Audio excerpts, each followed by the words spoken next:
کیوں؟ وہ ایک گند کے اندر لتلا ہوا ہے اور اسی گند کو اپنی ساری دنیا سمجھتا ہے۔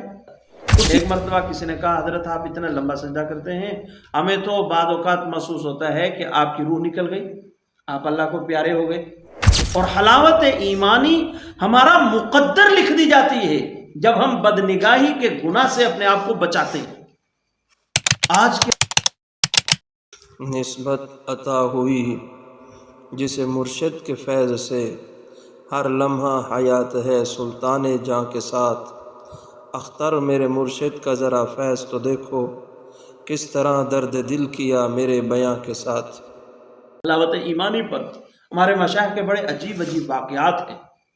ہمارے حضرت حاجی امداد اللہ مہاجر مکی رحمۃ اللہ علیہ کو نماز کی حلاوت نصیب تھی۔ نماز کی حلاوت اتنی، واز ہو رہا ہے، جمعے کا بیان ہو رہا ہے، خطیب بیان کر رہا ہے، حضرت سن رہے ہیں، بیان میں اس نے جنت کی چیزیں بتائی، جنت کے انعامات بتائے، جنت کی نعمتوں کا ذکر کیا، ضمناً اس نے یہ بھی کہہ دیا کہ جنت کے اندر نماز نہیں ہوگی، یہ نماز، یہ عبادات، یہ دنیا کی چیزیں ہیں، جنت کے اندر نماز نہیں ہوگی۔ حضرت حاجی صاحب نے سنا تو ٹوٹ ٹوٹ کے رونے لگے، اتنا روئے کہ ان کی سسکیاں بند گئی۔ اب لوگوں نے جمعے کے بعد جو ہے حضرت کو تسلی دی، کیا ہوا حضرت، کیوں رو رہے ہو، کون سی ایسی بات جو آپ کے دل پر جا کر کے لگی؟ تو عجیب جملہ فرمایا جس جنت کے اندر نماز نہیں ہوگی اس جنت میں مزہ کیسے آئے گا؟ جس جنت میں نماز نہیں ہوگی اس جنت میں مزہ کیسے آئے گا؟ یہ وہ لوگ ہیں جنہوں نے جنت کا مزہ چکھا ہے، نماز کا مزہ چکھا تو جنت کا سرور، جنت کی لذت اور مزہ ان کے اندر جو ہے وہ گھومنے لگا۔ اب یہ بات ہمیں سمجھ نہیں آتی، کیوں؟ ہمیں نماز کی حلاوت نصیب نہیں ہے۔ جب نماز کی حلاوت نصیب نہیں ہے تو نماز کی حلاوت والے واقعات وہ ہمیں ہضم نہیں ہوتے۔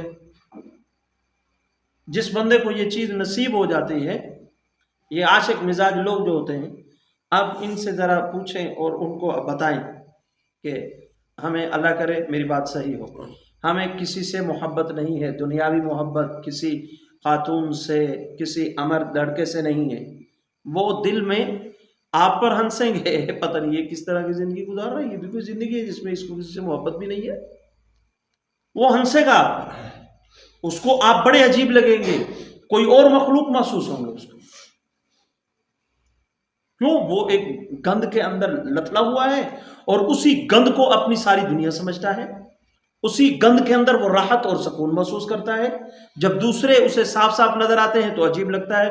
اسی طرح ہے جس طرح کسی بے نکا بستی کے اندر ایک ناک والا آ گیا تھا، وہ سارے اس کو دیکھ کر ہنس رہے، دیکھو اس کا ناک ہے، یہ اسی طرح ہے بہرحال۔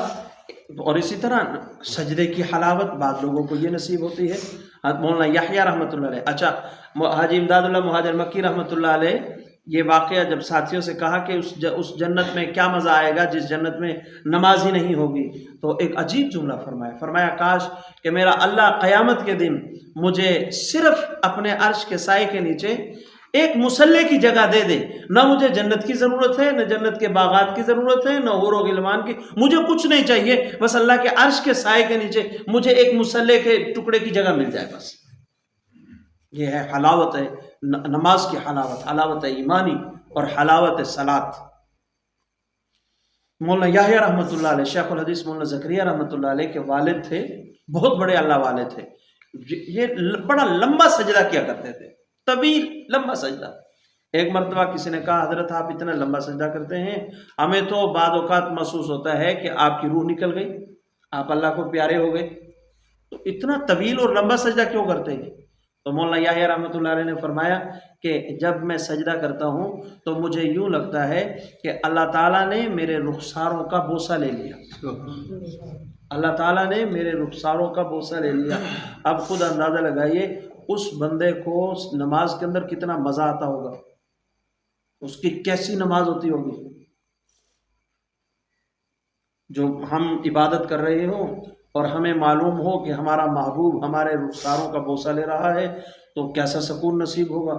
جس نے محبوب بنا لیا اللہ تعالیٰ کی ذات کو، جس نے محبوب بنا لیا اللہ تعالیٰ کی ذات کو، اس کو یہ محسوس ہو رہا ہے تو کیا عجیب حلاوت ان کو نصیب ہوگی۔ کیا عجیب حلاوت ان کو نصیب ہوگی. ہم روحانی اعتبار سے اللہ کی قسم ٹوٹ جاتے ہیں جب بد نگاہی اور بد نظری کا گناہ کرتے ہیں، اور حلاوت ایمانی ہمارا مقدر لکھ دی جاتی ہے جب ہم بد نگاہی کے گناہ سے اپنے آپ کو بچاتے ہیں.